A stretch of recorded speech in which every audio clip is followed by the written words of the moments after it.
चलिए मैम शुरू करते हैं। वेरी गुड इवनिंग और आप सभी का बहुत बहुत धन्यवाद कि आपने फिर से एक ज्ञान सेतु बनाने में हम सभी के लिए एक पत्थर रखना शुरू किया, ताकि हमने वो पुल बनाया और आज उस पुल बनाकर हमने देखिए कहाँ-कहाँ से बंदे जोड़े हैं। और सबसे पहले तो हमारा ये ज्ञान सेतु गया अमृतसर, जहाँ से हमने स्पीकर जी को पकड़ा अपने आंचल कपूर मैम को। तो मैम आपका बहुत-बहुत स्वागत है और वेलकम बैक आपका कि आपने फिर से एक नए अभियान की शुरुआत हमें करवाई और जिसका नाम ज्ञान सेतु। और ये सेतु ज्ञान सेतु में नाम इसलिए रखा हमने क्योंकि इस सेतु के माध्यम से हमारा पर्पज ये है कि हमें कनेक्टिविटी करनी है थ्रू आउट इंडिया और आप लोगों के सहयोग से इंडिया से बाहर भी। तो एक छोटा सा प्रयास है, बहुत दिन हो गए थे आप लोगों से मिले हुए, तो कम से कम ऑनलाइन तो मिले हुए। आज कई चेहरे वही से फिर से आए जो पहले हम देखते थे। तो आप सभी का हृदय से बहुत बहुत अभिनंदन और स्वागत। और हमारे साथ हालांकि वैसे तो एक से एक हस्तियां मौजूद हैं, शशि पाल जी भी हैं अमृतसर शायद ब्रांच से, और जतिंदर बंसल जी भी हैं और राजेंद्र नारंग जी हमारे सामने नजर आ रहे हैं, जो सामने देख के लग भी रहा है कि शायद ये किसी काउंसिल की पोस्ट पर ही बैठे हैं अभी भी। तो आपका सर बहुत बहुत स्वागत है नारंग साहब कि आपने अपना कीमती समय निकाला और हमें भरपूर सहयोग दिया। तो मैं इससे पहले कि सर प्रोग्राम को फॉर्मली स्टार्ट करें, तो मैं सबसे पहले एक बार ज्ञान सेतु के बारे में बताऊं कि सर ये ज्ञान सेतु हमने क्यों स्टार्ट किया ज्ञान सेतु। तो इसके लिए सर मैं दो लाइनें बोलना चाहूंगा कि ज्ञान है अनंत, ज्ञान है अनंत, इसकी कोई सीमा रेखा नहीं।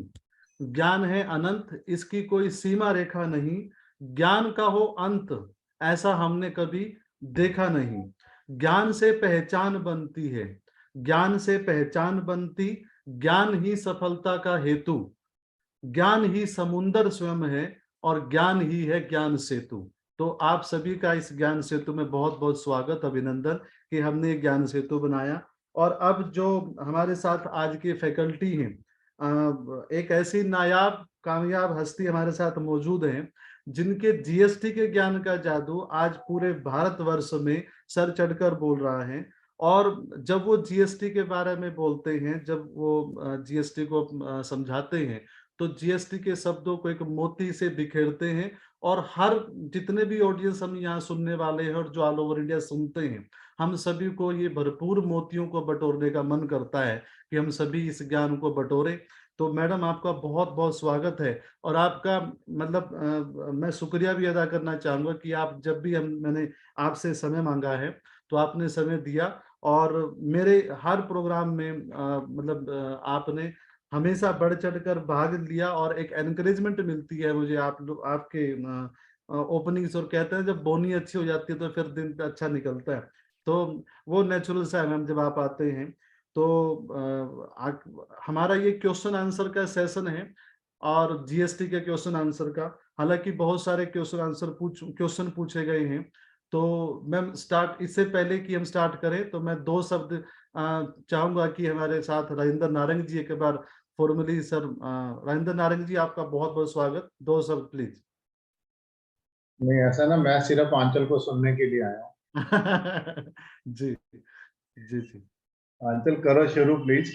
ठीक है sir, thank you sir, thank you so much sir. तो हम स्टार्ट करते हैं और क्योंकि हमारा ये टाइम जो आज का जो सेशन है वो 1 घंटे का है, तो क्वेश्चन स्टार्ट करें मैम।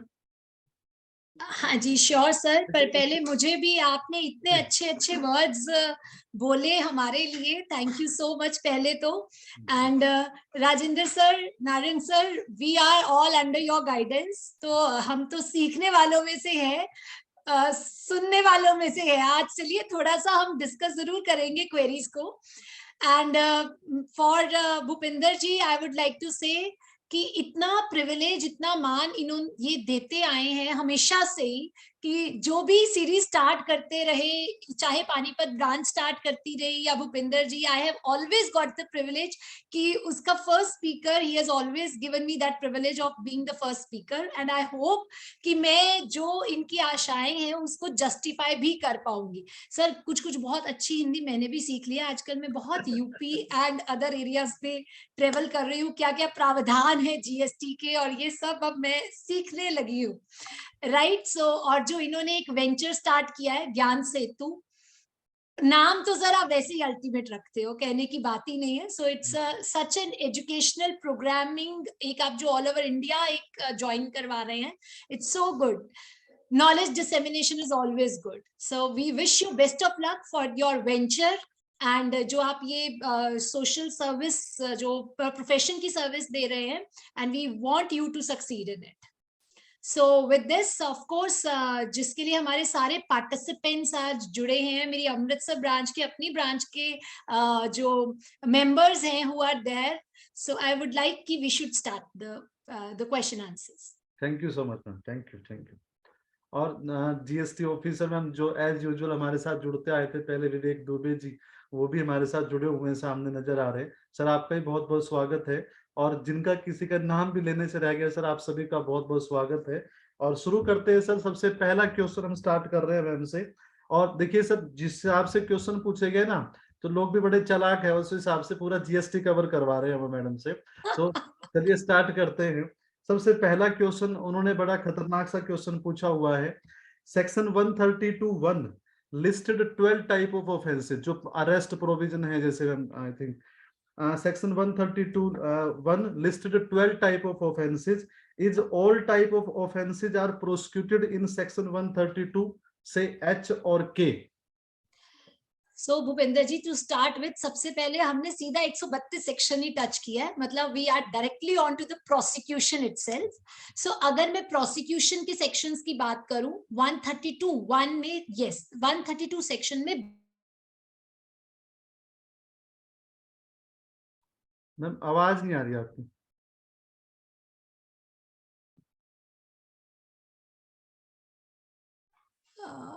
हाँ अब सर मेरी आवाज नहीं आ रही है। अब आई मैम, अब आई, बीच में रुक गई। Is it okay now?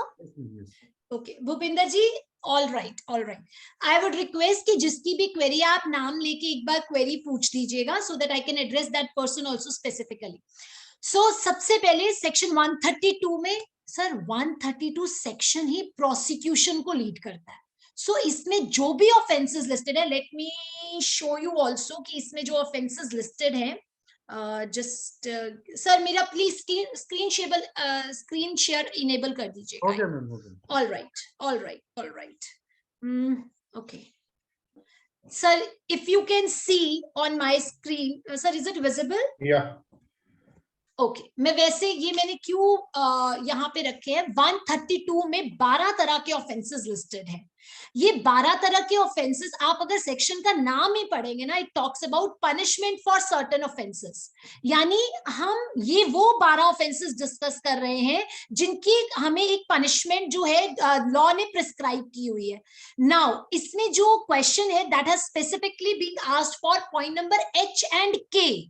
क्यों पूछा वो भी बताती हूँ रीजन, क्योंकि उन्होंने कहा ये 12 तरह की जो ऑफेंसेस है, A B C D and so on, इसमें नीचे जाके उन्होंने कहा ये ऑफेंस करोगे, ये ऑफेंस करोगे। सर पहली बात, इन सारे ऑफेंसेस का पनिशमेंट है।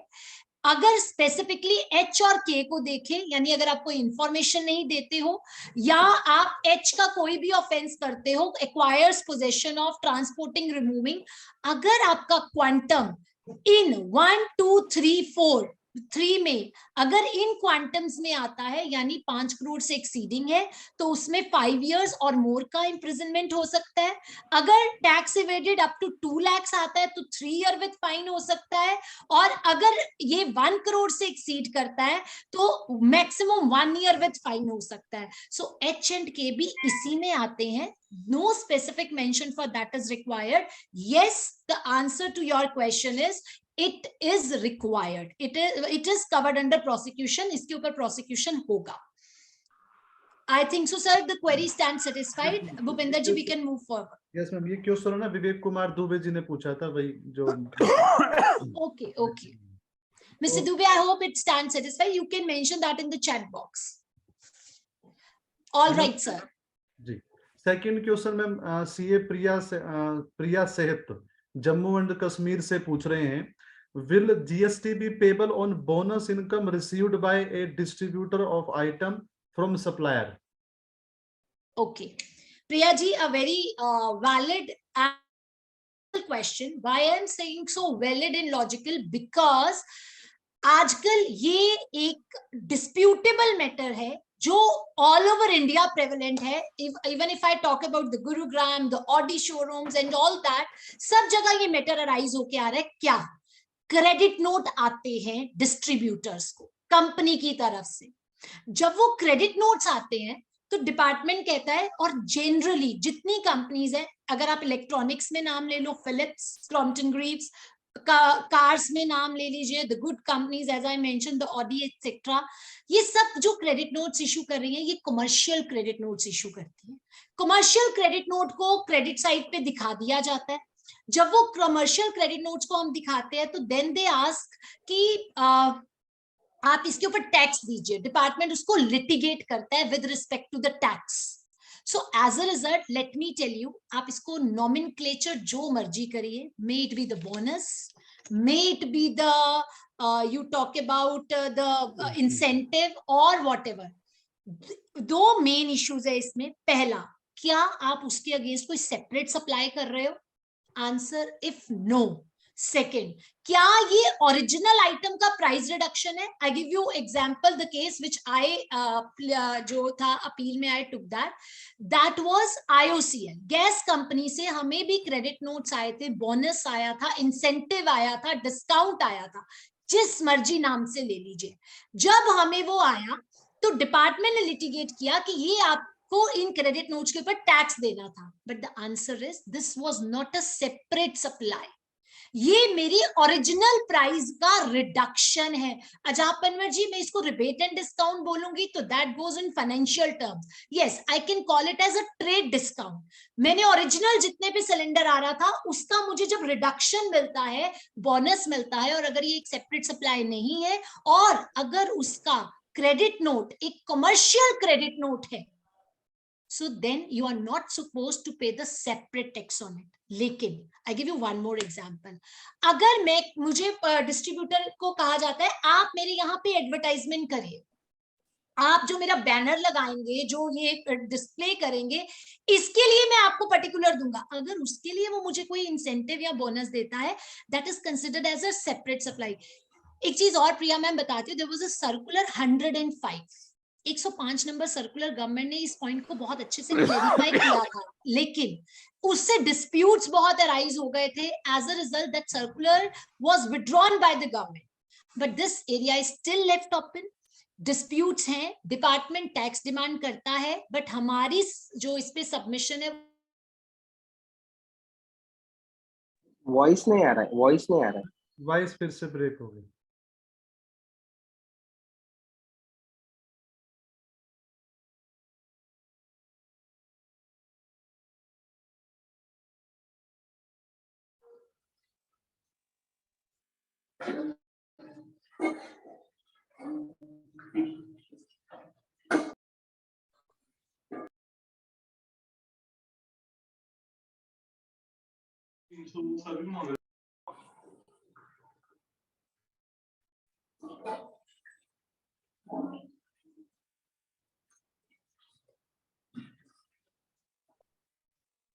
सर एक बार चेक करिए, अब आपको वॉइस की.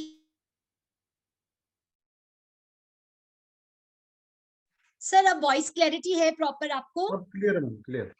All right sir, I was talking about, I think so 1 minute का ही लैग होगा, तो मैं वहीं से कंटिन्यू कर रही हूँ. Simply saying, we have to see कि क्या कोई सेपरेट सप्लाई है या नहीं है। अगर कोई सेपरेट सप्लाई नहीं है तो हमें उसके ऊपर टैक्स नहीं देना है। अगर there is a separate supply, जैसे मैंने एडवर्टाइजमेंट वगैरह का एग्जांपल दिया, तो उसके ऊपर वो हमारी एक सेपरेट इनकम मानी जाएगी। But otherwise the normal bonuses incentives received are the price reductions, there is no separate supply, no taxes payable on the same. And अगर सामने वाली कंपनी ने जो क्रेडिट नोट दिया है वो एक जीएसटी क्रेडिट नोट है with GST tax effect, so in that case आपको उसको परचेज के अगेंस्ट क्रेडिट नोट मानना है। सर एक चीज और मैं बहुत यहाँ पे क्लेरिफाई कर दूं इस प्लेटफॉर्म पे, हम सोचते हैं सामने वाले से अगर क्रेडिट नोट आएगा तो हमें डेबिट नोट देना है। The answer is no, not at all.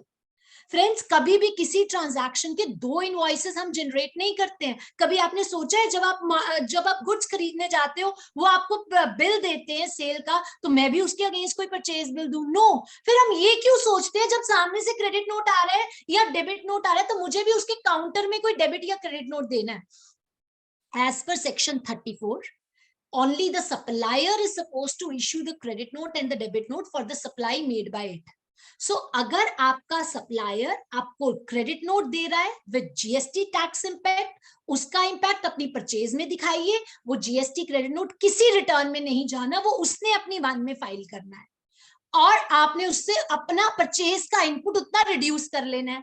अगर उसने फाइनेंशियल क्रेडिट नोट दिया है, उसके अगेंस्ट कोई सेपरेट सप्लाई नहीं है, वो ओरिजिनल का प्राइस रिडक्शन है, आपको उसके ऊपर टैक्स नहीं पे करना है एंड यू मस्ट लिटिगेट अगर डिपार्टमेंट डिमांड करता है। अगर उसने आपको जो क्रेडिट नोट फाइनेंशियल की जगह जीएसटी दिया है तो मैंने पहले ही बता दिया, परचेज में से एडजस्ट कर दीजिए। सेपरेट सप्लाई का क्रेडिट नोट है, of course that is a separate income, उसको अलग से अकाउंट फॉर करिए और उसको थ्रू क्रेडिट नोट की बजाय you can also go for the separate invoicing also. So these can be the all possible situations, Priya ma'am.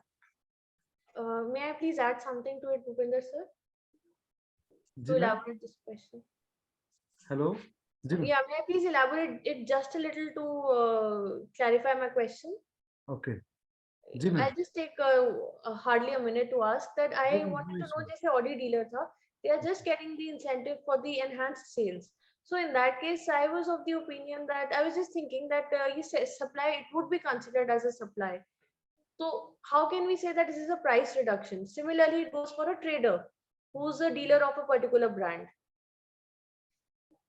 Ma'am आप मुझे सेक्टर बताइए, एफएमसीजी सेक्टर में क्रेडिट नोट्स आ रहे हैं, दोज और आर द, देखिए अगर स्कीम्स और इंसेंटिव्स आ रहे हैं, जो बोनस आ रहे हैं, आप पहले नेचर देखिए कि किस तरह का आपको इंसेंटिव आ रहा है। क्या सामने वाला आपको जो क्रेडिट नोट दे रहा है वो जीएसटी इंपैक्ट के साथ दे रहा है कि विदाउट जीएसटी इंपैक्ट दे रहा है? विदाउट दे रहे हैं।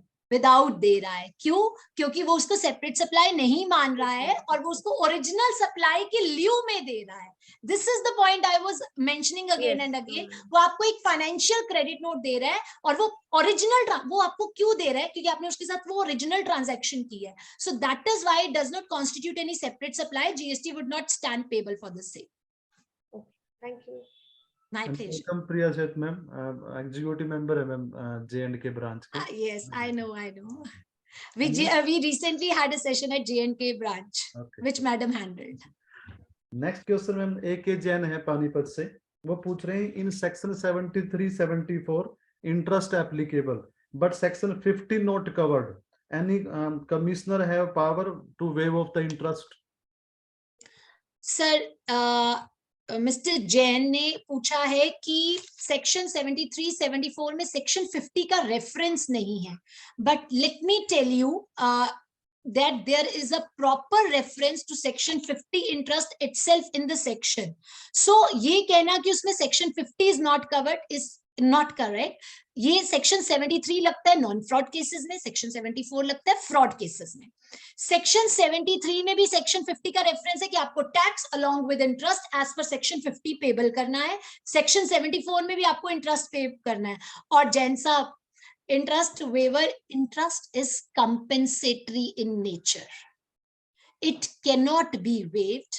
आपको इसकी वेवर की पावर पूरे एक्ट में नहीं मिलेगी because it's the compensatory nature, use of money के लिए होता है। हाँ, अगर आप पेनल्टी की बात करते ना तो मैं कहती कि सेक्शन 128 में पेनल्टी वेवर है, बट उसकी भी पावर गवर्नमेंट के पास है with the recommendation of the GST council, penalty waiver या लेट फी वेवर की भी as per section 128। For the interest waiver there is no particular section. और इवन जब कोविड में भी इंटरेस्ट के वेवर्स आए थे, that was under 148 special procedure government ने यूज किया था, और 148 में इंटरेस्ट वेवर्स दिए थे। और मुझे ऐसा लगता है जैन साहब, ये आप शायद इसलिए पूछ रहे हैं क्योंकि आजकल डिपार्टमेंटल ऑडिट्स एक्सेट्रा चल रहे हैं, वो इंटरेस्ट की डिमांड करते हैं। बहुत अच्छे से गवर्नमेंट ने थ्रू रूल्स अब इंटरेस्ट कैलकुलेशन क्लेरिफाई भी कर दी है, कि कैसे आपको कैलकुलेट करना है, क्या रेट लगाना है, etcetera. So commissioner does not have the power to waive the interest as per section 50। Okay ma'am, अब C Y K Sharma ji ma'am New Delhi से, वो पूछ रहे हैं, if a house property is sold and another purchased, can the GST received and paid be adjusted? If so, is there a time limit? Kindly advise. Bhupinder ji, great to see mister Jain. जो जैसे अभी mister Sharma ने जो question पूछा regarding house property, पहले तो मुझे थोड़ा सा क्वेश्चन सुन के ऐसा लग रहा है कि मैं इनकम टैक्स में हूँ कि जीएसटी में हूँ, right mister Sharma? To the extent I could understand your question, as you mention कि मैंने एक हाउस प्रॉपर्टी बेची है और दूसरी हाउस प्रॉपर्टी खरीदी है, सो कैन, जो आपने रिसीव पे पेबल निकला होगा। But sir let me ask you one question, अगर आप वर्ड हाउस प्रॉपर्टी यूज कर रहे हैं तो is it like you are in the business of selling and purchasing the properties? Although a single transaction also constitutes a business, but मुझे ऐसा लग रहा है the question which you are asking कि आपने जैसे कैपिटल गेन्स के लिए हम एक प्रॉपर्टी बेचते हैं और उसकी इन्वेस्टमेंट के लिए हम दूसरी प्रॉपर्टी खरीदते हैं, एंड सेकेंडली आपने जो प्रॉपर्टी बेची और खरीदी, अगर आपने वो ओसीसीसी के बाद खरीदी और बेची है, देन इन दैट केस उस पर जीएसटी लगता ही नहीं है। ओके। अब अगर आप OCCC means occupation and completion, यानी एक अगर आप कंप्लीट बिल्डिंग को बेच रहे हैं और एक कंप्लीट बिल्डिंग खरीद रहे हैं जिसका फर्स्ट ऑक्यूपेशन हो चुका है या जिसका कंप्लीशन सर्टिफिकेट मिल चुका है, तो GST is not applicable. Second, अब अगर मैं कहती हूँ जी मैंने कंप्लीशन अभी हुई नहीं थी उस बिल्डिंग की, काम चल रहा था, मैंने चलते काम में बिल्डिंग बेच दी, so again it is not in the course or furtherance of business। अगर आप नॉर्मली इसी काम में हैं, नॉर्मली अपना कोई हाउस प्रॉपर्टी बेच रहे हैं या खरीद रहे हैं, सो आपको आउटपुट पे जीएसटी लगेगा नहीं, तो इनपुट लेने का कोई बेनिफिट नहीं है। सेकेंडली, अगर आप कहते हो ये मेरा काम है प्रॉपर्टी खरीदना या बेचना, so then you have to consider yourself कि कौन सा प्रोजेक्ट है, क्या आउटपुट बन रहा है, क्या इनपुट बन रहा है। अगर ये कोई कॉलोनी है तो इन दैट केस उसके क्या रेरा रजिस्ट्रेशंस है, क्या आपने उसका किस तरह से आप उसके लिए एग्रीमेंट में एंटर कर रहे हो, then the taxability and the rate of tax will come into picture. और अगर ये वर्क्स कॉन्ट्रैक्ट है, सो उसके रेट्स इम्प्लीकेशंस डिफरेंटली होंगे। So what I could see कि जैसे आपका क्वेश्चन है, it's a single sale and purchase of a single property, एक बेची है उसके न्यू में कैपिटल गेन्स के लिए आप दूसरी खरीद रहे हैं, मेरे अकॉर्डिंग इसके ऊपर जीएसटी। वॉइस ब्रेक हो गया मैम फिर से। So question does not arise, right? Right ma'am. Next question हम देवेंद्र सिसोदिया जी का पुणे से, वो पूछ रहे हैं GSTR 1 filed in B2C intrastate then amended in IGST, how to show in GST return? Okay, sir, GSTR 1 filed in B2C intrastate and then amended in IGST, इसका मतलब उन्होंने GSTR 1 में B2C intrastate शो कर दी थी, but उसको correct भी कर दिया क्योंकि वो इंटरस्टेट थी, उसको IGST कर दिया। How to show in GST returns? Sir पहले तो ये बता देते कौन सी GST return. I think so he is talking, अब if he is online so he can put it in the chat box. According to me he might be asking for GSTR 9 कि अब उसको GSTR 9 में how to show in GSTR 9 for that. Sir, to him my first question is what about GSTR 3B? उन्होंने उसको 3B में कहाँ दिखाया है? GSTR 1 में इंट्रा को इंटर किया, व्हाट अबाउट 3B? अगर उन्होंने 3B करेक्टली फाइल की है, अगर उन्होंने मिस्टर मैम देवेंद्र, एक बार बात काइंडली, करूं? हाँ जी प्लीज बताइए। हाँ, क्या हुआ है, GSTR 1 में CGST एजीएसटी लाइबिलिटी आ गया था हमारा। हम्म, उस मंथ का जब 3B फाइल करना था, तब CGST एजीएसटी पेमेंट करके ही फाइल किया हुआ है 3B में। अच्छा बट अभी फिर नेक्स्ट ईयर के अप्रैल में वो अमेंड किया है IGST में। सर, और 3B में कब अमेंड किया? 3B में क्या किया, वो B2C सेल था ना, तो B2C सेल उस मंथ का B2C सेल उतना कम दिखाया हमने। बट मैम हुआ क्या है, एक्चुअल लाइबिलिटी था IGST का, बट हमारा कैश में पेमेंट हुआ है CGST एजीएसटी, तो वो उस वजह से मुझे ऐसा लग रहा है कि आगे जाके नोटिस आ सकता है उसका। सर मैं वही कह रही हूँ, इसका मतलब आपने GSTR 1 तो अमेंड करके ठीक कर दी, लेकिन 3B हाँ में टैक्स का पेमेंट तो गलत ही रह गया ना आपका। हाँ हाँ हाँ, वो यस मैम। आपने कभी करेक्ट किया ही नहीं। अब नहीं उसको किया। करेक्ट करने का वे क्या था? एक वे तो ये था कि हम करेक्ट वाली लायबिलिटी पे करते और जो एडिशनल अमाउंट हाँ, पेड था उसका रिफंड लेते, वो बराबर। आपने नहीं किया। सेकंड वे नहीं। क्या था? क्योंकि कुछ जजमेंट्स आई हैं ऑनरेबल हाई कोर्ट्स की, जैसे साई जी का केस है केरला हाई कोर्ट का, उसने उन्होंने कहा है कि भाई इंटर एडजस्टमेंट गवर्नमेंट कर सकती है। अब आपको इसको GSTR 9 में करेक्टली दिखाना चाहिए, बट बराबर। आपने, क्योंकि देखिए देयर आर टू वेज, इधर when is the party ready to pay and accept the liability right now, फिर तो आपका जो एक्चुअल पेबल बनता था ना, आप टेबल नंबर 4 में दिखा दीजिए GSTR 9 के, टैक्स पेबल निकलेगा, एक हेड में रिफंड निकलेगा जिसमें आपने इंट्रा करके पे कर दिया है, IGST आपका पेबल निकलेगा।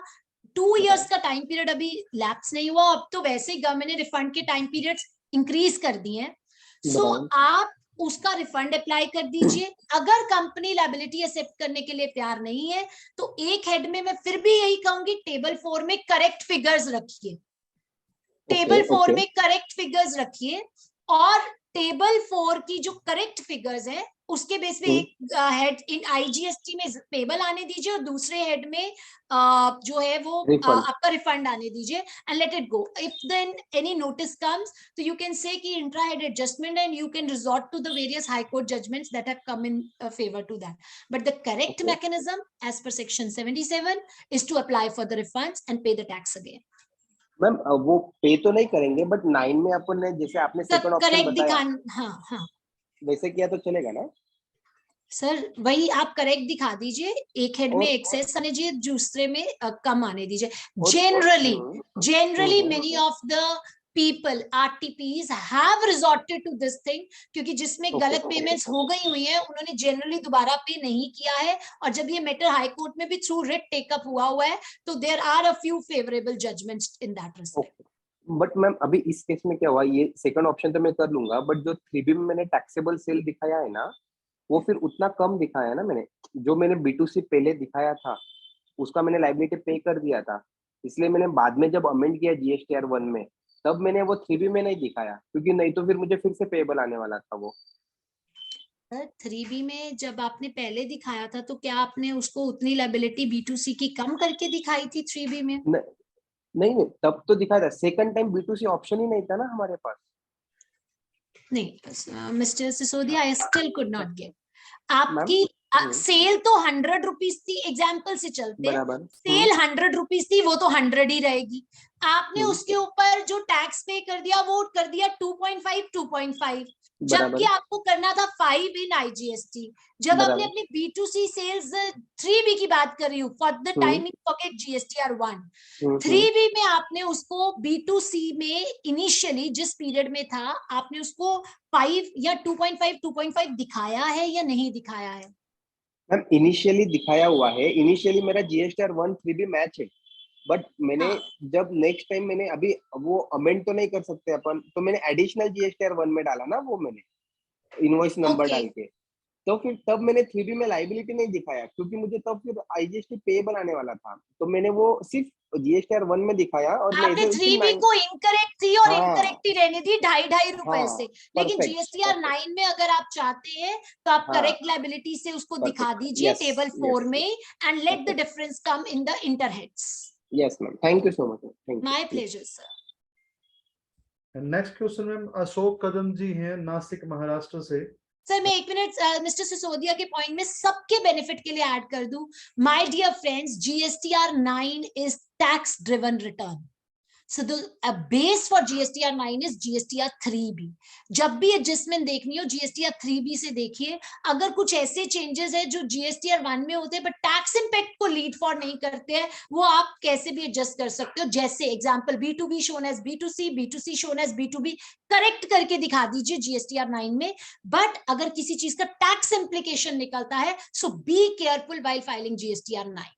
सो this point is worth considering. जी सर. अशोक कदम जी पूछ रहे हैं नासिक महाराष्ट्र से कि some trader have taken GST return but he is not file GST return from 3 year. GST number में be cancelled by the department. बस इतना ही.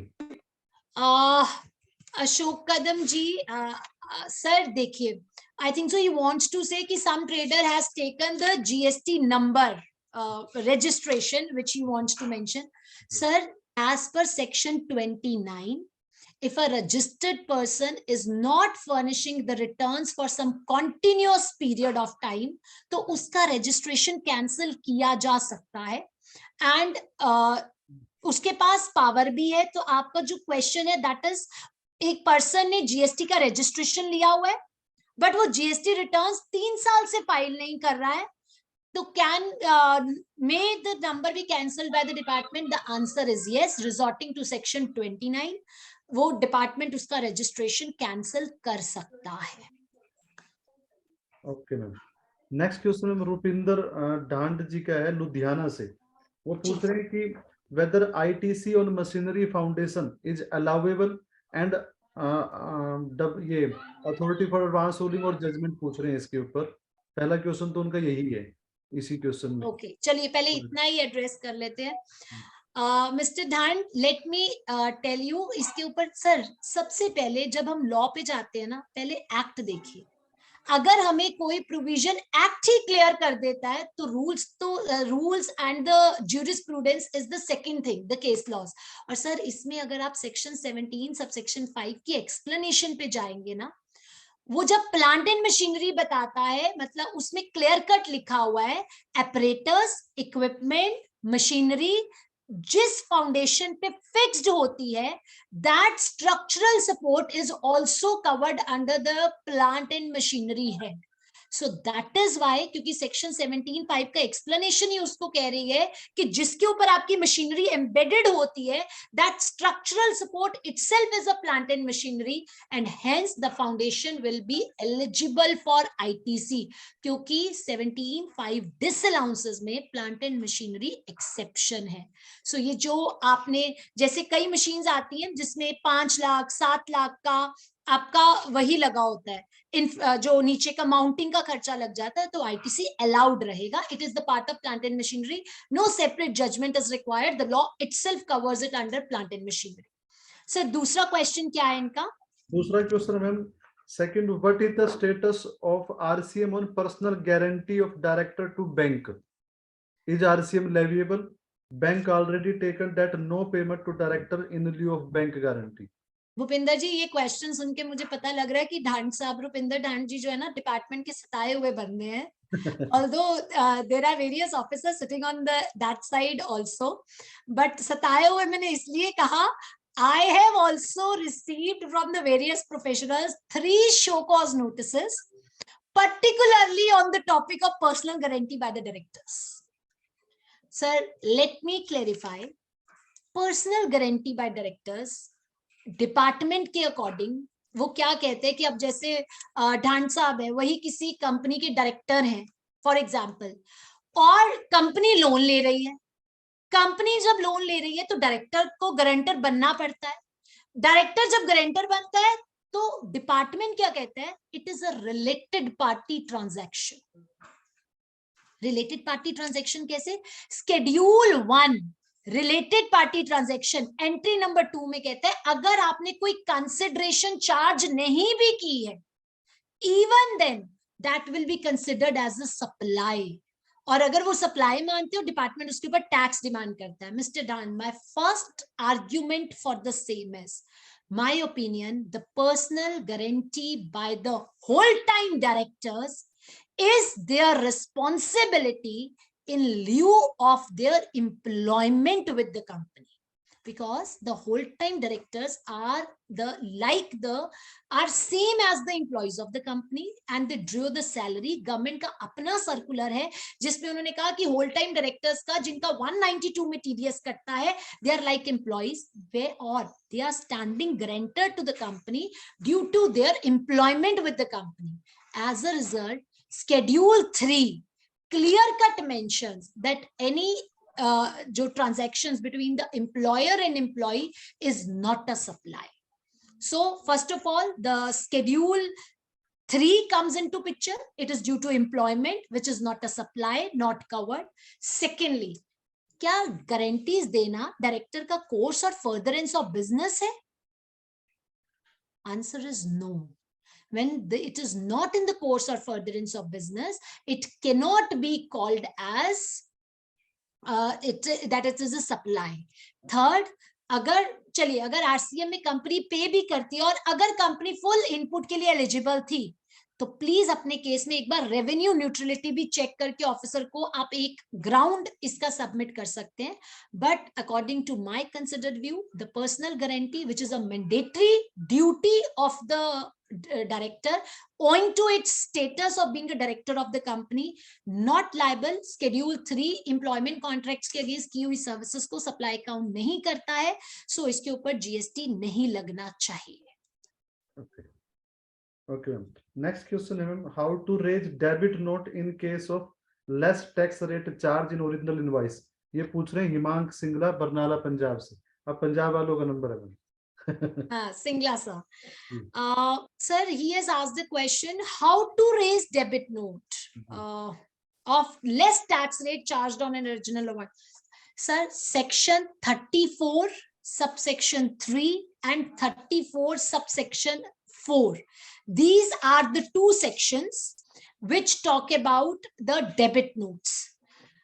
हिमांग जी, सबसे पहले सेक्शन 34 सबसेक्शन 3 कहता है, अगेन ये मैंने एक स्टार्टिंग में भी जब मैं क्रेडिट नोट का कॉन्सेप्ट डिस्कस कर रही थी क्वेश्चन में, मैंने तब भी बताया था, डेबिट और क्रेडिट नोट जीएसटी में सप्लायर इशू करता है. सो अगर कोई लेस टैक्स चार्ज हुआ है ओरिजिनल इनवॉइस में, तो सप्लायर तुम सामने वाले पर्सन को डेबिट नोट दे सकते हो. पहले यहाँ पे दिक्कत ये आती थी कि जो डेबिट नोट को रिलेट किया जाता था ओरिजिनल इनवॉइस की डेट से, कि किस इनवॉइस के अगेंस्ट डेबिट नोट जा रहा है. But now this difficulty vide amendment has been remove. एक या एक से ज्यादा इनवॉइस के लिए भी अब आप डेबिट नोट रेज कर सकते हो, और जो डेट है वो डेबिट नोट की ही काउंट होगी. अब उसकी linkage to original invoice has been done away. So अब कोई ओरिजिनल इनवॉइस से लिंकिंग नहीं होती. सप्लायर 34 सबसेक्शन 3 और 34 सबसेक्शन 4 के अकॉर्डिंग जो डेबिट नोट है वो रेज कर सकता है to the other person in case of less tax charge from the recipient. Next question में भावनदीप सिंह अमृतसर से ही है. तो whether a registered person can export rice outside India with payment of IGST or not after 18 July 2022, or he can export rice only against LUT. पहले तो यहीं तक भेज देते हैं sir ma'am. Okay, Bhavandeep ji, वैसे तो Bhavandeep ji, are you present over there? क्योंकि भवनदीप जी ने सुबह भी फोन कर करके मुझे 2-4 दिन से हिला के अपने क्वेश्चन का आंसर वैसे ही ले लिया था. रोज सुबह गुड मॉर्निंग की जगह ये मुझे क्वेश्चन भेजते थे.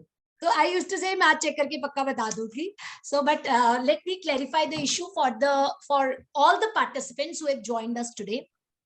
सर, भवन जी का क्वेश्चन क्या है? सर एक मिनट, क्वेश्चन स्टार्टिंग से एक बार रिपीट करेंगे प्लीज. अच्छा, एक्सपोर्ट ऑफ राइस से रिलेटेड था ना? ऑल राइट फ्रेंड्स, भवन जी का ये क्वेश्चन आया क्यों? इसलिए आया क्योंकि अब आपको पता है आटा, दाल, चावल, राइस, ब्रेड. वॉइस में ब्रेक हो गई फिर से.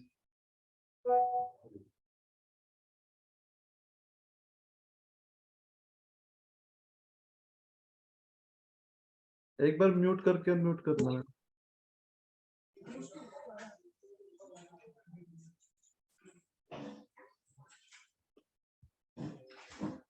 अब शायद ठीक है, बोलना एक बार। हाँ जी सर, चेक जी, कर लीजिए। अब ठीक है ma'am. I am so sorry but I don't know signal भी प्रॉपर आ रहे हैं, why it is getting in between. Okay, is it okay Bhupendra sir now? जी मैम। ऑल राइट फ्रेंड्स, एक क्वेश्चन इसलिए आया क्योंकि अब ये कॉन्सेप्ट ब्रांडेड नॉन ब्रांडेड से निकल के लीगल मेट्रोलॉजी एक्ट से हो गया, प्री पैकेज्ड कमोडिटीज के लिए चला गया, प्री पैकेज्ड एंड लेबल्ड की कैटेगरी में चला गया। अब जब ये प्री पैकेज्ड एंड लेबल की कैटेगरी में चला गया तो इन्होंने क्वेश्चन पूछा है कि अगर मैं एक्सपोर्ट ऑफ राइस कर रहा हूं with the payment of IGST after the amendment, तो क्या मैं इसको LUT में करूं या इसमें करूं? सर ये क्यों पूछा गया? पहले इन्होंने एक क्वेश्चन और इससे सब्सिक्वेंट भी मेरे से पूछा था, क्या लीगल मेट्रोलॉजी एक्ट एक्सपोर्ट्स पे लगता है? Friends let me tell you, legal metrology act में कोई पर्टिकुलर एक्सक्लूजन नहीं है कि ये एक्ट एक्सपोर्ट्स पे नहीं लगता है, लेकिन अगर मैं लीगल मेट्रोलॉजी एक्ट के कुछ सेक्शंस पे जाती हूँ, जैसे कि section 8 standard weight measurement etcetera, so friends let me tell you, उसमें लिखा हुआ है कि जो आर्टिकल पर्टिकुलरली एक्सपोर्ट के लिए होता है उसके ऊपर standard weights and other labelling की जो है वो एक्सपोर्ट वाले गुड्स पर नहीं लगते हैं। अब भवन जी ये कहते हैं क्योंकि मैं तो गुड राइस एक्सपोर्ट कर रहा हूं, जब मैं राइस एक्सपोर्ट कर रहा हूं और मेरा जो पैकेज है वो 25 किलो से ऊपर का है, तो वो प्रोडक्ट एग्जेम्प्ट प्रोडक्ट बन गया है। एग्जेम्प्ट प्रोडक्ट को अगर आप एक्सपोर्ट करते हो, आपको आईटीसी अलाउड होता है, आप उस आईटीसी का रिफंड भी ले सकते हो, तो आईटीसी वाले केस में तो कोई प्रॉब्लम ही नहीं। क्यों? प्रोडक्ट अगर एग्जेम्प्ट है तो भी जो नीचे आईटीसी पे करके आओगे वो रिफंड ले लोगे, लेकिन अगर आप उसको एक्सपोर्ट कर रहे हो विद पेमेंट ऑफ ड्यूटी, तो आप एक ऐसे प्रोडक्ट को एक्सपोर्ट कर रहे हो which is exempt product. Sir government ने इसके ऊपर अभी तक कोई क्लैरिफिकेशन नहीं दी है, so that is why exporter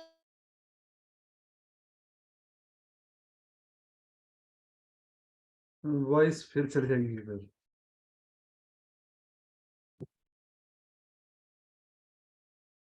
तो एक बारी तो अब ठीक देखिए है मैम, अब ठीक है, अब ठीक है ma'am. Sir, should I change the PC? 1 minute देंगे, जी 1 ma'am, second. Ji.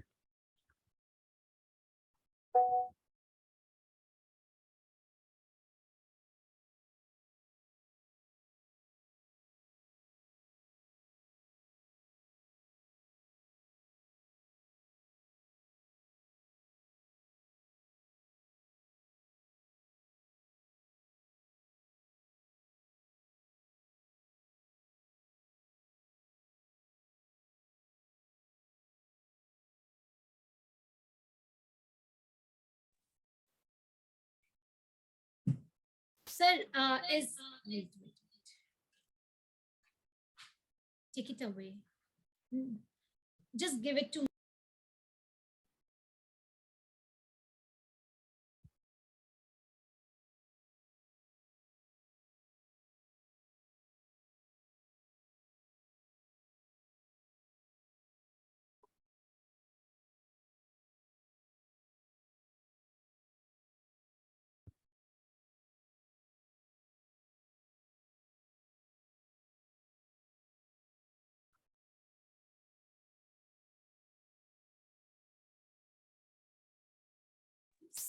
Is it okay now? Yes ma'am, okay. Right, मैं वॉल्यूम कर लूं इसका। राइट सर, तो हम भवन जी की क्वेरी को डिस्कस कर रहे थे। सर अगर विद पेमेंट ऑफ टैक्सेस हम कर रहे हैं, there is no problem with payment of taxes export में, without payment of taxes export में। विद पेमेंट ऑफ टैक्स क्योंकि एक एग्जेम्प्ट प्रोडक्ट बन जाएगा अगर ये 25 किलो से ऊपर है, so that is a little question mark, but the government has not come up with any clarification कि इसको विद पेमेंट में करना चाहिए या नहीं, but the better for this industry because now it has become an exempt product if above 25 kgs, so it should be gone with LUT method rather than with payment of tax method. So Bhavan ji की query as to export, legal metrology act export पे लगता है, लेकिन standard weights and measurements of legal metrology act are not applicable on goods which are meant for export out of India. Legal metrology act के rules clear cut करते हैं कि अगर आप कोई प्रोडक्ट जो आपने एक्सपोर्ट के लिए बनाया था लेकिन आप उसको इन हाउस इंडिया में सेल करना चाहते हो, तो आपको उसके ऊपर रिक्विजिट डिक्लेरेशंस देनी पड़ेंगी, ओनली देन आप उसको इंडिया में सेल कर सकते हो, अदरवाइज नॉट। तो भूपिंदर जी इनके क्वेश्चन जो है वो कवर हो गए हैं। जी मैम। नेक्स्ट क्वेश्चन मैम, वैसे तो एग्जांपल देखे लेकिन क्वेश्चन क्लियर है। इन केस ऑफ सर्विस प्रोवाइड, ये पूछ रहे हैं सुमित बराड़िया जी, काला बुरागी कर्नाटका से।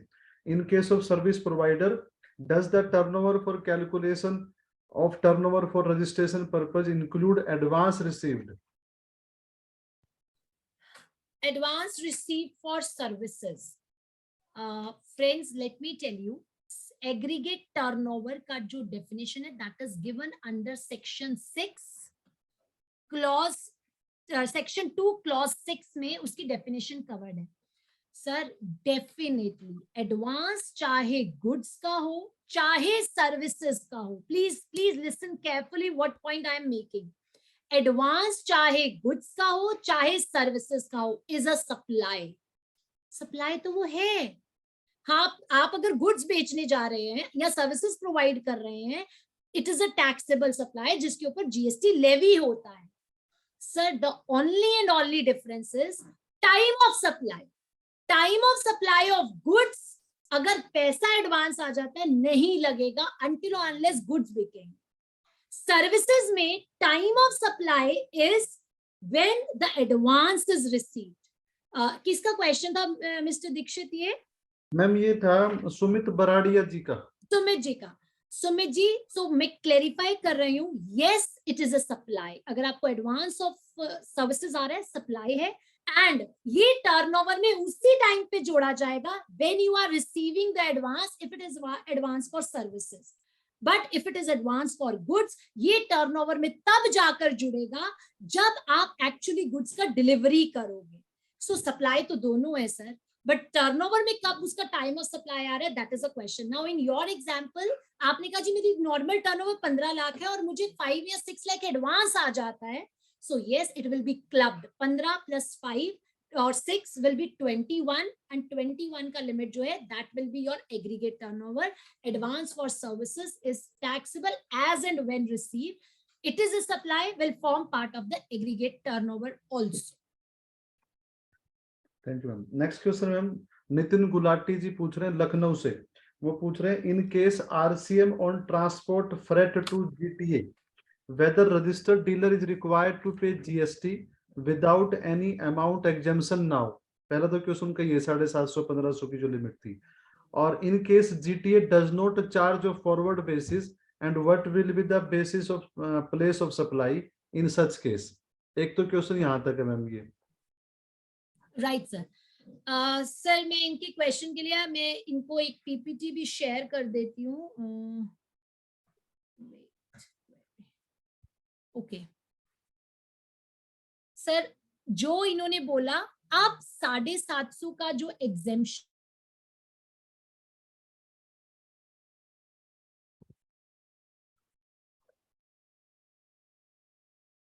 मैम कुछ नेटवर्क इशू है उस साइड ना आज।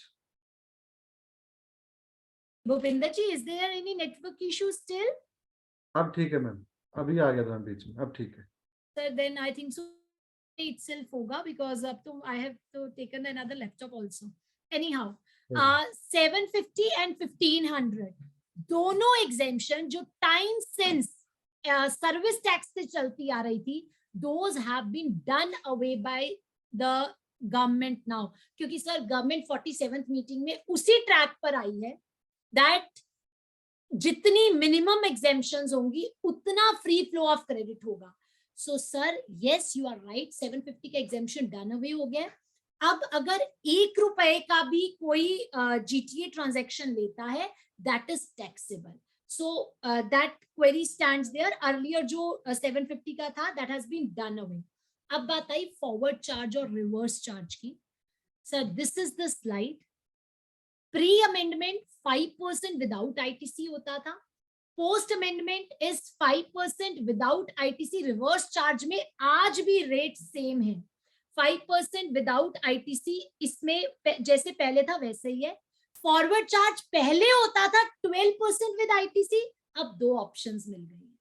कारण सर ट्रांसपोर्टर कहता था मैं फॉरवर्ड चार्ज में जाता हूं तो जिस पर्सन को आईटीसी कम मिलता है ना, जो एग्जेम्प्ट गुड्स में डील करता है या जिसको 40 to 43 लगाना पड़ता है, वो कहता है मैं क्यों 12% दूं. अब उन्होंने फॉरवर्ड चार्ज में भी ऑप्शन दे दिए, 5% विदाउट आईटीसी और 12% विद आईटीसी.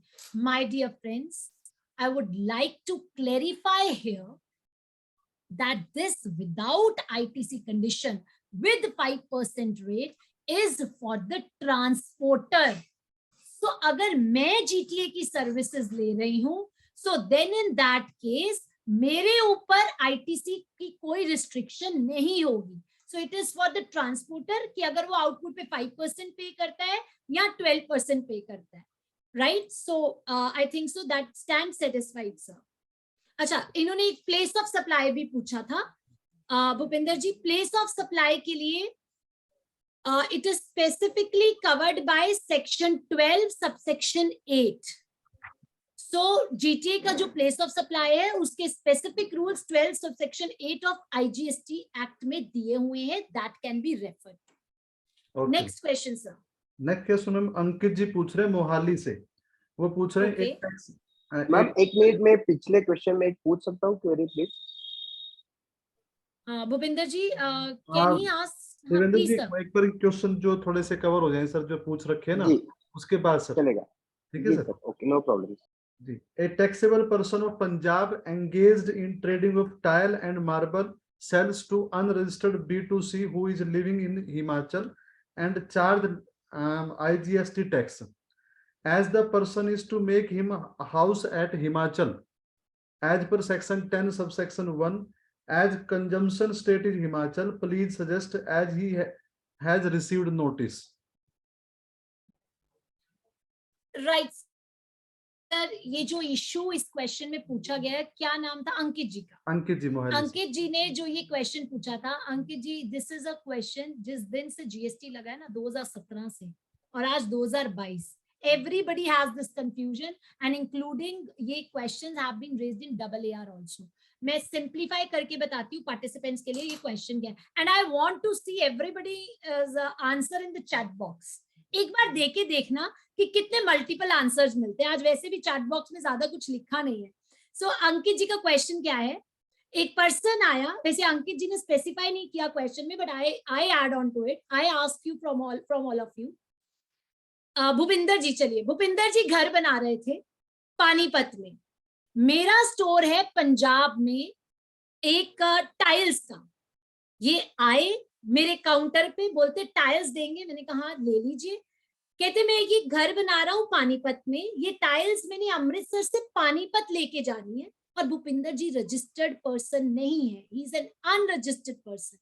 मैंने over the counter 10 packets of tiles इनकी गाड़ी में रखवा दिए. अंकित जी पीपीटी की चिंता ना करें, कुछ है ही नहीं पीपीटी में, जैसे जो भी है मैं शेयर कर दूंगी, don't worry.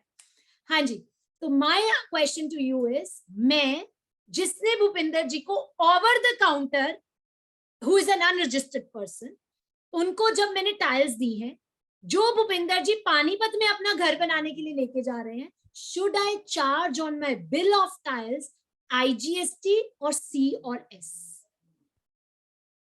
C plus S. अरे बाप,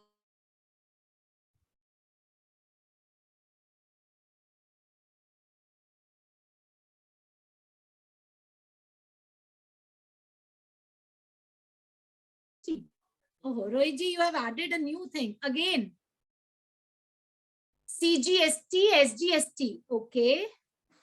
CGST, SGST. Nobody has mentioned IGST. Nobody.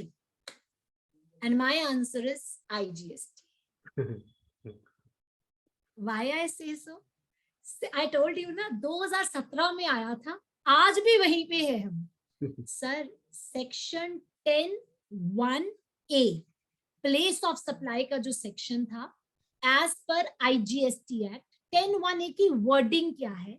It says where movement of goods is involved, location where the movement terminates. Bhupinder Dikshit ji जब मेरे पास आए, of course he is unregistered person. अगर registered, अगर मैं यही बोल देती ना आप लोगों को कि भूपिंदर जी रजिस्टर्ड थे, तो सबके आंसर आने थे IGST.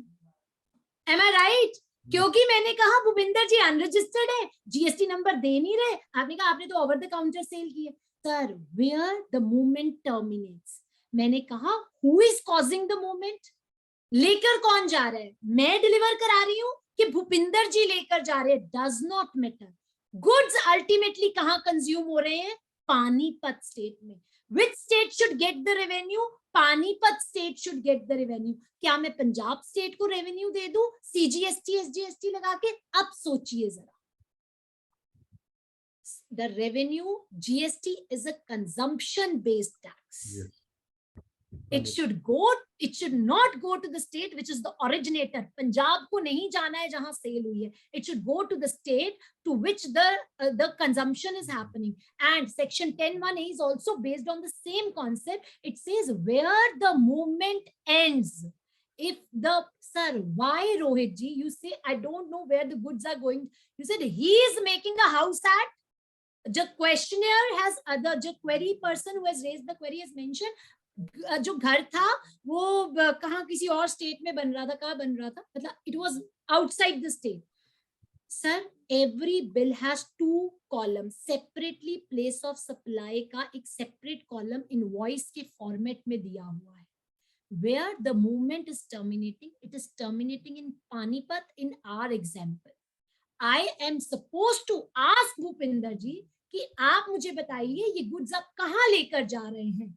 भूपिंदर जी says ये गुड्स में पानीपत लेके जा रहा हूँ. So the movement is ending in the Panipat and IGST.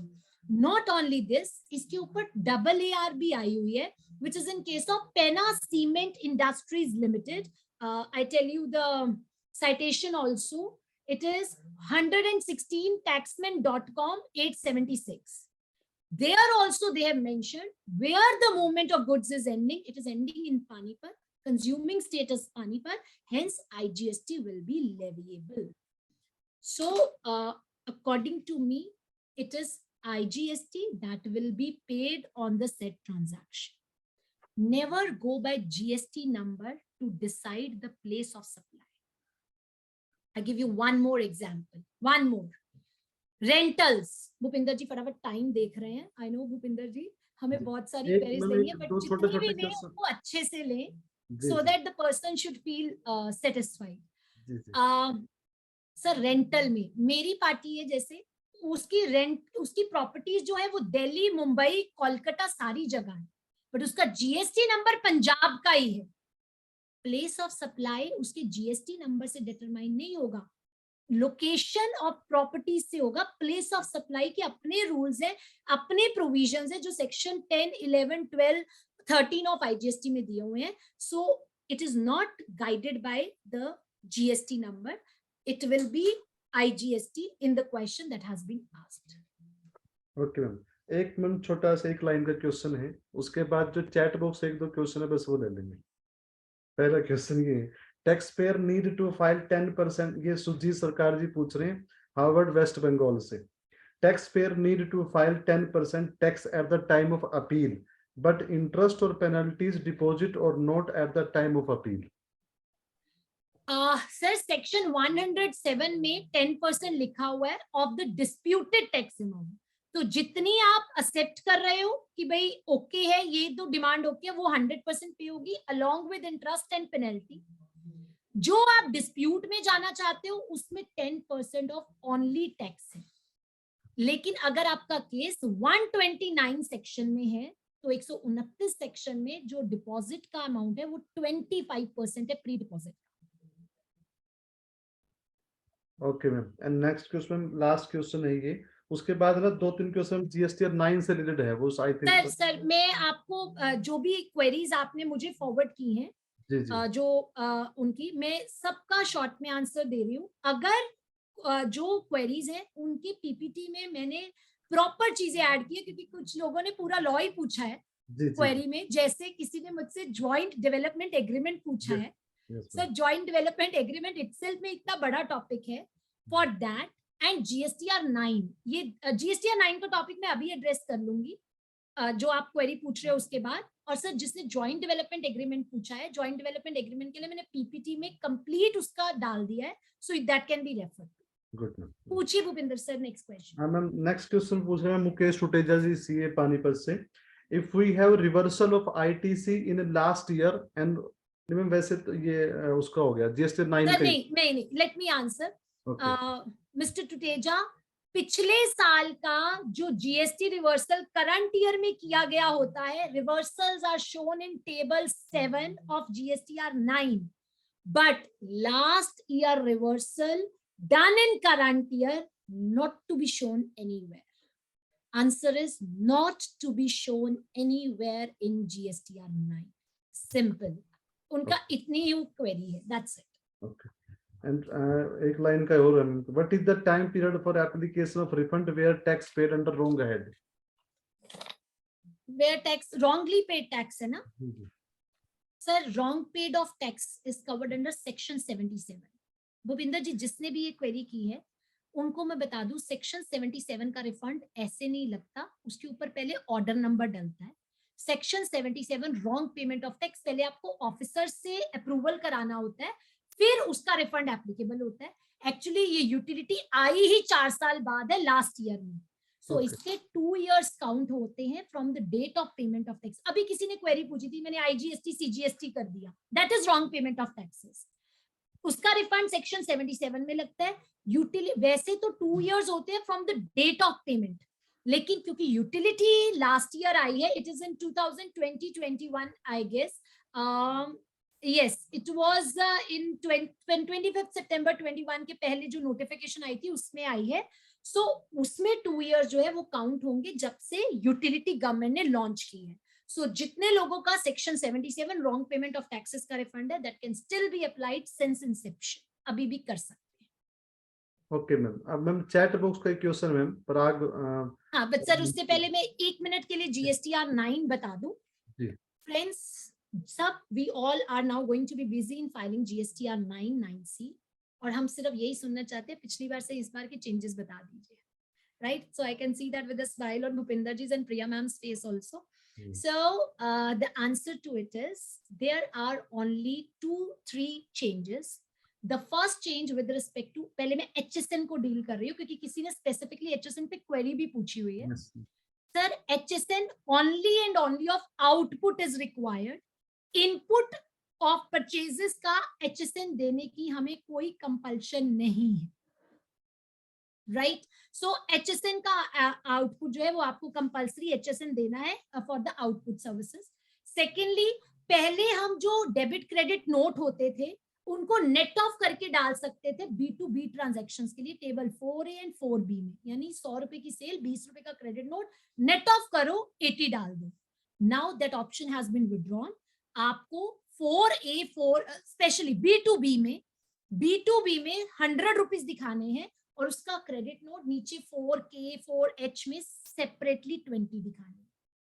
Third change inputs में चेंज ये आया है कि पहले आप इनपुट्स कैपिटल गुड्स तो वैसे ही सेपरेट कर चुके थे, वो आपको अलग से दिखाने हैं. पहले हम RCM में जो होता था आप उसको 6C और D इकट्ठा दिखा सकते थे, जो RCM आपको रजिस्टर्ड और अनरजिस्टर्ड से आया था. अब अनरजिस्टर्ड से RCM आने वाला अलग और रजिस्टर्ड से RCM आने वाला अलग, यानी अगर 2 एडवोकेट्स हैं, एक रजिस्टर्ड है एक अनरजिस्टर्ड है, उन दोनों के अलग अलग अमाउंट 6C एंड 6D में दिखाने होंगे, जो पीपीटी में भूपिंदर जी से शेयर करूंगी. उसका एक प्रॉपर टेबल बना के कौन से कॉलम पहले ऑप्शनल थे, कौन से अब मैंडेटरी हो गए, क्या चेंजेस हुए हैं, इन 1 or 2 slides I have covered that. Okay ma'am. Over to you Bhupinder. Next question ma'am, what will be implication of GST on RCM basis on non-refundable tender processing fees paid by the contractor to the government department for participating in tender? Sir participating in tender में अगर government के साथ, sir ये ना इतना बड़ा लिटिगेटिव matter है, हम जब भी गवर्नमेंट के साथ डील कर रहे हैं, स्टेट गवर्नमेंट, सेंट्रल गवर्नमेंट के साथ, अगर तो कोई payment in the compulsory nature of tax है तो उसके ऊपर जीएसटी नहीं लगता है, लेकिन आप कोई लाइसेंस फी, कोई royalties, any such things if you are paying to the government, that is liable to RCM, और उसके ऊपर आपको RCM डिस्चार्ज करना होगा। और sir royalty of mining in this sector has become a nation wide issue, specifically Rajasthan में इसके बहुत सारे, क्योंकि क्वेरीज बहुत ज्यादा हैं, तो वहां पे भी ये रॉयल्टी का इशू बहुत पॉपअप होके आया है। So as a result उसके ऊपर RCM is payable और department is alleging that 18% tax is liable to be payable on that royalty. Okay, ma'am. And last question of today program, ज्ञान सेतु. Myself नहीं, is for इसमें नाम बताया ma'am, myself Anuradha Prajapati, तो मैंने नाम नहीं पढ़ा. तो is for composition of service sector, client is paying 6%. He is an engineering consultant. Now he has rental income from commercial property. Does he has to pay GST on his income? Now the person is, sir, जो 10(2)(a, madam has referred to 10(2)(a section, जिसमें कि 6% को composition है। जैसे हम chartered accountants भी हैं, तो अगर हम 18% में नहीं जाना चाहते हैं तो हम भी इस 10(2)(a के कॉम्पोजिशन में जा सकते हैं, जिसमें हम 6% टैक्स पे करते हैं। सो अगर मुझे कोई और रेंटल इनकम्स भी आ रही है, कमर्शियल रेंट्स भी आ रहे हैं, इसमें सब कुछ कवर्ड है, गुड्स, सर्विसेज, व्हाटएवर, एक्सेप्ट जो उसमें नेगेटिव लिस्ट दी हुई है उसको छोड़ दीजिए। सो अगर अब उनको कमर्शियल रेंटल से इनकम भी आ रही है तो 6% टैक्स उसके ऊपर उनको भरना पड़ेगा। For the one and all 6% 10(2)(a में एक ऐसी कॉम्पोजिशन स्कीम है जो कि service providers as well as goods जो कि सेक्शन 10(1) की कंडीशंस पूरी नहीं करते थे वो कर सकते हैं। 6% नो आईटीसी के साथ आपको ये रेट अवेलेबल है। So many professionals like chartered we also have opted for this scheme. Last में शिव कुमार जी 3-4 बार मैसेज डाल चुके हैं, प्लीज अनम्यूट, तो मैं एक बार उनको कर रहा हूँ। जी शिव जी आप पूछिए, आप म्यूट है सर। जी नमस्ते सर। जी जी नमस्ते मैम। नमस्ते एक जी। मैम थोड़ा सा मेरा क्वेश्चन GSTR 9 के रिगार्डिंग था, क्योंकि मैंने अपनी सप्लाई 22-23 में इंक्रीज किया है, टर्नओवर मैंने 5 लाख रुपए से 22-23 में इंक्रीज किया है, तो मैं अपने GSTR 9 के अंदर जो टेबल नंबर 9 है जिसमें कि आउटपुट की टैक्स जाता है जो 3B से आती है, तो उसको मैं इंक्रीज करूं या ना करूं? मैंने अपनी सप्लाई नेक्स्ट ईयर में बढ़ाया। पार्ट तो समझ आ गया, क्वेश्चन का फर्स्ट पार्ट में वॉइस नहीं क्लियर थी, एक बार थोड़ा सा स्टार्टिंग रिपीट करेंगे? मैम मैं GSTR 9 फिल कर रहा था, मैं अपनी टर्नओवर 21-22 वाला 22-23 अप्रैल 2000 इंक्रीज किया, अप्रैल में 21-22 का टर्नओवर 22-23 में इंक्रीज किया अप्रैल मंथ में। सर पहली बात 21-22 का टर्नओवर जो आपने 22-23 में दिखाया है, 21-22 का, वो आपने 22-23 में क्योंकि करेक्ट कर दिया, वो टेबल नंबर 10 में आएगा। सो जो आपका टेबल नंबर 9 का पेबल कॉलम होता है उसमें नहीं आएगा, और टेबल नंबर 9 का जो पेड कॉलम है उसको आप एडिट ही नहीं कर सकते हैं। You can not edit the paid. हाँ पेबल को कर सकते हैं, तो उसको पेबल को एडिट कर करूं सकते हैं, या ना बट नहीं करना है क्योंकि आपने उसको करेक्शन कर दिया है। अगले साल में वो टेबल नंबर 10 में जाएगा, जिसके टैक्स का इंपैक्ट टेबल नंबर 14 में आएगा, ना कि टेबल नंबर 9 के पेबल में। Okay thank you ma'am. और दूसरा जो B2C सप्लाई है, इसमें HSN मैंडेटरी है या नहीं है? Only for B2C supply. Sir जो आपका वहां पे सर जो एप्लीकेबल था कि ये सप्लाईज के लिए 6 डिजिट लगेगा या अदरवाइज लगेगा, same thing will be applicable here also. और शिव कुमार जी ये सारा पॉइंट जो है वो मैंने पीपीटी में भी डिटेल में कवर किया हुआ है। HSN किसका दिखाना है, कितने डिजिट का दिखाना है और कौन सी सप्लाईज का दिखाना है। जी okay ma'am, okay thank you ma'am. Okay sir. चलिए मैम, थैंक यू, बहुत बहुत धन्यवाद कि फर्स्ट डे फर्स्ट सेशन और काफी इंटरेस्टिंग, और क्वेश्चन जिस हिसाब से पूछे आपने उतनी ही बढ़िया तरीके से आपने आंसर भी दिए सबके। आई थिंक पूरा जीएसटी में घूम गए हम सारे इसमें ना, GSTR 9 में थोड़ा सा बचा था, वो भी लास्ट में आपने कवर कर दिया। Sir, it's all mutual learning. We also learn with the queries of the participants. So thank you so much to all of them for asking such good questions. And of course to the platform indeed. Yes ma'am, yes ma'am. तो ma'am first session है, तो मैं चाहता हूँ कि एक बार vote of thanks के लिए ना मेरा जम्मू जाने का कई बार मन करता रहता है, तो जम्मू ब्रांच के जो प्रिया सेठ मैम जुड़े हुए हैं, तो उनको मैं इनवाइट करूं कि वोट ऑफ थैंक्स एक बार प्रपोज करें। जी ma'am, Priya ma'am. Sure, sir.